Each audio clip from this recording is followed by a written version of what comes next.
Hi friends, welcome to our channel. இன்றைக்கி நம்ம என்ன பார்க்க போகிறோன்னா முட்டை கிரேவி எப்படி செய்கிறதுனா பார்க்க போகிறோம். பார்க்கலாமா? அதுக்கு ஃபஸ்ட்டு ஒரு பேனில் 2 ஸ்பூன் அளவுக்கு ஆயில் சேர்த்துக்கலாம். அது கூடவே 1 ஸ்பூன் அளவுக்கு கடுகு சேர்த்துக்கலாம்.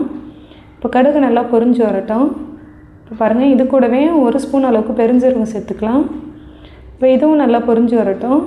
இது கூடவே ஒரு 6-7 பல்லு பூண்டு நல்லா நசுக்கி வச்சுருக்கேன், அதையும் சேர்த்துக்கலாம். இப்போ பூண்டோடைய பச்சை வாசனை போகிற அளவுக்கு நல்லா எண்ணெயிலே வதக்கி விட்டுக்கலாம்.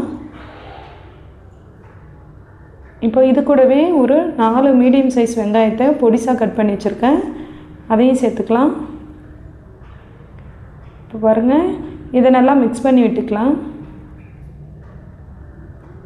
இப்போ இது கூடவே காரத்துக்காக ஒரு பச்சை மிளகாவை பொடிசாக கட் பண்ணி வச்சுருக்கேன், அதையும் சேர்த்துக்கலாம்.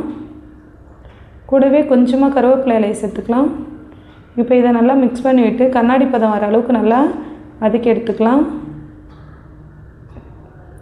இப்போ பாருங்கள், நல்லா வெங்காயத்துடைய கலர் மாறி வந்துடுச்சு. இதை நல்லா மிக்ஸ் பண்ணி விட்டுக்கோங்க. இந்த மாதிரி பதம் வந்ததும் இப்போ இது கூடவே 1 ஸ்பூன் அளவுக்கு இஞ்சி பூண்டு பேஸ்ட் சேர்த்துக்கலாம். இப்போ நல்லா இஞ்சி பூண்டு பேஸ்ட்டோடைய பச்சை வாசனை போகிற அளவுக்கு வதக்கி விட்டுக்கலாம்.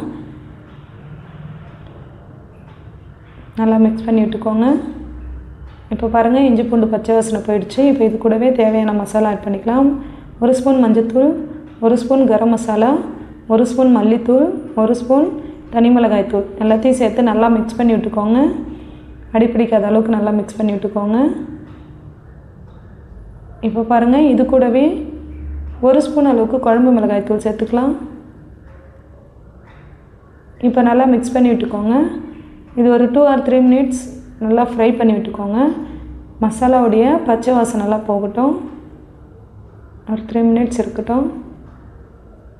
இப்போ பாருங்கள், நல்லாவே அதனுடைய பச்சை வாசனை போயிடுச்சு.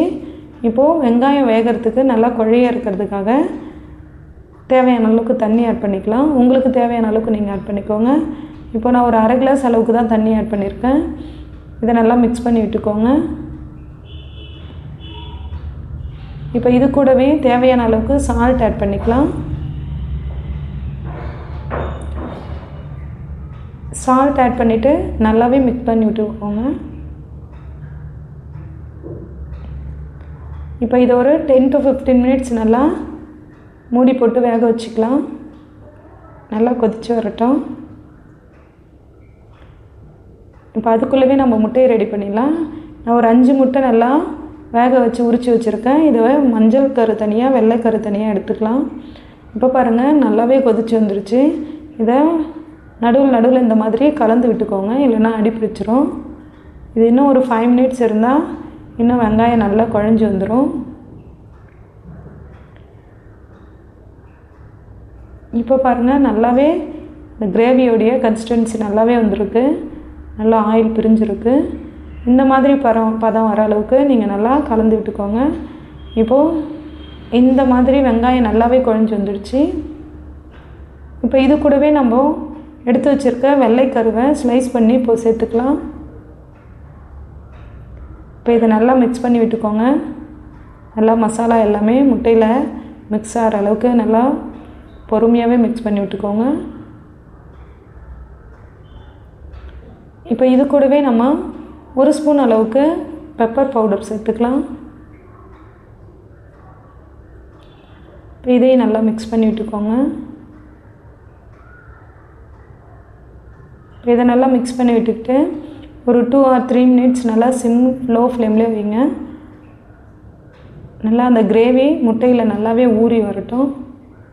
இப்போ தான் அந்த காரம் எல்லாமே அந்த முட்டைக்கு கரெக்டாக இருக்கும். இப்போ இந்த மாதிரி நீங்கள் செஞ்சு சாப்பிடும்போது ரொம்பவே டேஸ்ட்டாக இருக்கும். இட்லி, தோசை, சப்பாத்தி அந்த மாதிரி இருக்கிறதுக்கும் தொட்டுக்கையாக வச்சுக்கலாம். இல்லை ஒயிட் ரைஸில் அப்படியே நம்ம கிரேவியை போட்டு சாப்பிட்றதா இருந்தாலும் ரொம்பவே டேஸ்ட் நல்லாயிருக்கும். இப்போ பாருங்கள், இப்போ நல்லாவே ஆயில் பிரிஞ்சு வந்துடுச்சு. இப்போது மஞ்சள் கரு சேர்த்துக்கலாம். ஏன் மஞ்சள் கரு முன்னாடியே சேர்க்கல அப்படின்னா, முன்னாடியே சேர்த்து நம்ம கிளஞ்சி விடும்போது கண்டிப்பாக மஞ்சள் கரு உடஞ்சி குழஞ்சி வந்துடும். அது கிரேவி ஃபுல்லாகவே மிக்ஸ் ஆகிடும். அதனால தான் லாஸ்ட்டாக சேர்க்குறோம். இப்போ நல்லா பொறுமையாக மிக்ஸ் பண்ணி விட்டுக்கோங்க, மஞ்சள் கரு குழையாத அளவுக்கு. இப்போ ஃபைனலாக முட்டை கிரேவி ரெடி ஆகிடுச்சு. கொஞ்சமாக கருவேப்பிலையும் கொஞ்சமாக கொத்தமல்லியும் தூவி விட்டுக்கலாம். இப்போ நீங்களும் கண்டிப்பாக இதே மாதிரி வீட்டில் செஞ்சு ட்ரை பண்ணி பாருங்கள். எப்படி இருக்குன்றதை கமெண்டில் சொல்லுங்கள். பாய்.